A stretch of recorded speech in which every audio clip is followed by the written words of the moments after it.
Well, let's keep the money matters going now with the Shadow Finance Minister Jane Hume. Jane, good morning to you. Thanks for your time. But before we get to those and talking about the budget, let's get to these protests that are building right across the country at the moment when it comes to violence against women. The Prime Minister was heckled yesterday at a rally in Canberra. Was that fair or unfair? He was heckled, to use his own words back upon him, not so much a tin ear as a wall of concrete. The women out there are hurting and they want action, not words. They want actions, not platitudes. And quite frankly, the fact that the Prime Minister couldn't read that room, I think speaks volumes in itself.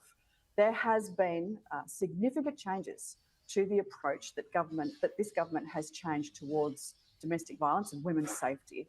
The last coalition government made record expenditure in this space. And for ideological reasons, that's the only reason I can fathom.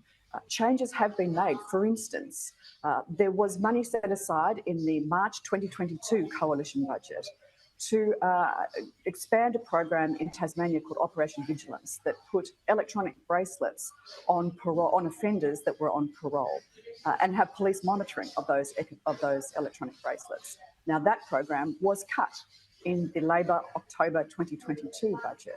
And think about the potentially countless lives that might have been saved had that program continued. So the Prime Minister pointed out yesterday the work that his government is doing. So he singled out the changes from the Jenkins report. He singled out the paid DV leave as well. But he did admit that more needs to be done. So on the question of what you think he should do more, are you going to refer to ankle bracelets, that they should be more widespread? Well, certainly that's what Mark Speakman has referred to in New South Wales, where a number of these incidents have occurred recently. But the problem is we know what those practical solutions are. The discussions have already taken place. They have been done.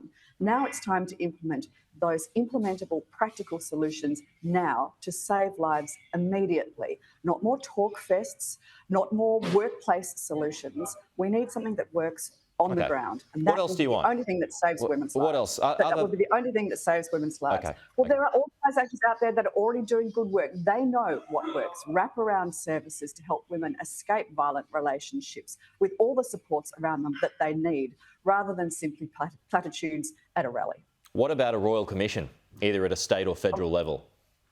I think a Royal Commission will simply take the time and energy and the money that we already know, when we already know what the solutions are. There are great organisations at both state levels, at local council levels, that are doing good work today. That work can be expanded through government support, through government funding. And the fourth National Action Plan on eliminating violence towards women and their children was part of that. I was part of that. Anne Ruston led that charge.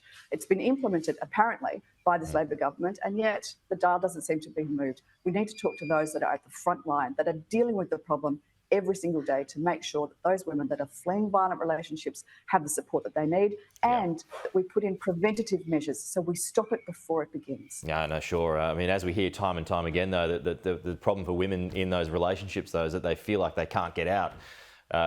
One of the many issues that surely needs to be tackled. We're almost out of time, Jane. I do want to sneak in a couple of questions about the budget, though. If we are a few weeks out now. You want to see some cuts to spending. Where would you like to see those cuts? Well, 2 years of a Labor government with wrong priorities and poor policy choices have essentially left Australians worse off. We want to make sure that this budget doesn't miss the opportunity to restore prosperity of all Australians. We need to restore those fiscal guardrails that were in place, and budget discipline and honesty, making sure that surpluses are actually structural, not just windfall.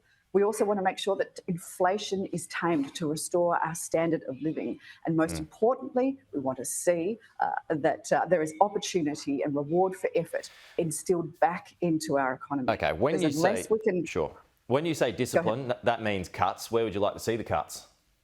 Well, this government has spent an additional $209 billion over the last 2 years. And I don't know about you, but do you feel $209 billion better off? Quite frankly, what you've seen, what everybody has seen, as a drop in their disposable income. In fact, around 7.5% drop in disposable income in the last 2 years alone. It's not that just you feel poorer, you are poorer. And that's because this government has failed to tame inflation, has allowed interest rates to rise higher and stay higher for longer. Inflation, and because they have increased taxes over it still exists, no doubt, still a problem. It has halved, though.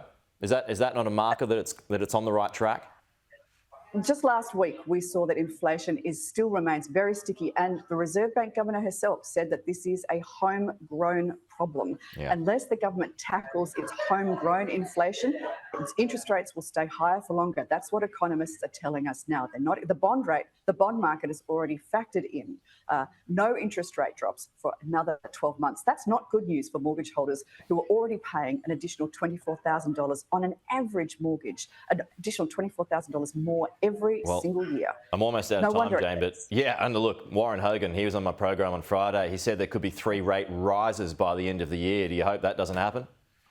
Well, that's going to be, terrible news, cold comfort to those of us that have a mortgage out there, that are trying to, put food on the table for kids, send them to school, start a business or keep a business afloat. I'm here in Nowra today, and it's a beautiful town with, a great cafe community, but there are so many boards up with for lease signs on them in the main street. This is a real concern. Businesses are doing it tough and households are doing it tough. It's time that the government put the same discipline into its budget as households have to do. Jane Hume, good to have you with us as always. We'll chat to you soon.